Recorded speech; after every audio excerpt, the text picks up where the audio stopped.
గౌరవనీయులైన ముఖ్యమంత్రి వర్యులు రేవంత్ రెడ్డి గారికి నమస్కారాలు సార్. నిన్న అసెంబ్లీలో బాగా చెప్పారు సార్. మీరు ఏమనంటే జీతాలు కూడా నేను అడుక్కొని చేబోదులు తీసుకొని ఇస్తున్నానని. అంత దుస్థితి ఎందుకు పట్టింది?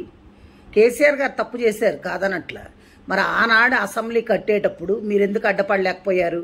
కోర్టు కేసులు ఎందుకు వేయలేకపోయారు? దాన్ని ఎందుకు ఆపలేకపోయారు? ఆపలేదు. సరే, అయిపోయింది. మేము ఎంప్లాయీస్ కట్టే ట్యాక్సులతోటి మిమ్మల్ని ఉచిత పథకాలు ఎవడు పంచమన్నాడు? ఉచిత పథకాలు ఎందుకు? ఉచిత పథకాలు ఇచ్చి మా జీవితాలు నాశనం చేయమని చెప్పినోడు ఎవడు లేడు కదా. ఎవరు చెప్పారు మీకు? ఉద్యోగస్తులకు బడ్జెట్ ఉంటుంది కదా. మా జీతాలు మాకున్నప్పుడు మాది మీరు ఇంకా అడుక్కునేది ఎందుకు? వేరే దానికి ఎందుకు ఉపయోగిస్తున్నారు? ఫ్రీ బస్సు ఎవరు పెట్టమన్నారు? ఎవడైనా ఈ రోజుల్లో మరీ కూటికి లేని పేదలు నిరుపేదలు ఉంటే ఆధార్ కార్డు చూపెడితే వాళ్ళకి ఇవ్వాలి. అంతేగాని ఒక కూలోడు బయటకు వస్తే 800 రూపాయలు, 1000 రూపాయలు మగవాళ్ళకి, ఆడవాళ్ళకి 800. అలా సంపాదిస్తున్నప్పుడు అది తీసుకెళ్ళి ఎక్కడ పోస్తున్నారు? బ్రాందీ షాపుల్లో పోస్తున్నారు. అదే నువ్వు ఈ ఉచితాలు పెట్టకుండా ఉద్యోగాలు వచ్చే పొజిషన్లో చేసుండి ఇండస్ట్రీస్ తీసుకొచ్చుంటే కంపెనీల్లో ఉద్యోగాలు వచ్చేవి చేసేవాళ్ళు. అసలు ఇవన్నీ ఎందుకండి? 150 మంది మీరు ఎమ్మెల్యేలు ఎమ్మెల్సీలు అందరూ ఉన్నారు కదా, మీ జీతాలు బంద్ చేసేయండి. మీకు జీతాలు ఎందుకు? 10 కార్లు ఎందుకు? మీ సొంత పైసలు పెట్టుకొని వాడుకోండి. కోట్లు పెట్టందే మీరు ఎమ్మెల్యేలు కావట్లా. అలాంటప్పుడు మీకు అన్ని వసతులు కావాలి, 1వ తారీఖు జీతాలు కావాలి, మీరు ఫండ్స్ కావాలి, మెడికల్ బిల్స్ కావాలి, అన్నీ కావాలి.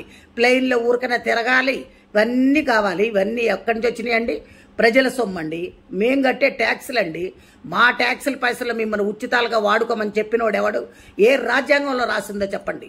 మీరు ఇవన్నీ కానీ చేస్తే ఇప్పుడు మేము రిటైర్డ్ అయిన వాళ్ళకి కనీసం పైసలు కూడా ఇచ్చే స్థితిలో లేరు మీరు. అంటే అప్పులు చేశాడు కేసీఆర్. అప్పులు చేసిపోయిన ముఖ్యమంత్రి ఒక ఆయన ఆస్తులు, నీకు దమ్ముంటే ఆయన ఆస్తుల్ని ఏలమేయండి.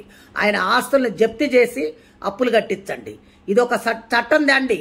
స్టేట్ కానీ సెంట్రల్ కానీ మీ ఇష్టం వచ్చినట్టు వాడుకొని మాకు ఉచితాలు ఇస్తున్నాం, మీకు ఉచితాలు ఇస్తున్నాం అని చెప్తున్నారు. ఉచితాలు ఎవరికి ఇస్తున్నారు? ఉచితాల పేర్లతోటి మీ కార్యకర్తలకి దోసి పెట్టుకుంటున్నారు. అంతేగాని మీరు ఎవరికి ఏం చెయ్యట్లా, న్యాయం జరగట్లే అక్కడ. కాబట్టి దయచేసి మీరు ఇంకోసారి ఈ పిచ్చి సలహాలు ఇవ్వకుండా ఇప్పుడు ఎవరికైతే క్లాస్ 4th ఎంప్లాయీస్ కూడా జీపే పై పెట్టుకుంటే బిల్లులు ఇచ్చే స్థితిలో లేకుండా అయిపోయారంటే ఏమనుకుంటున్నారు?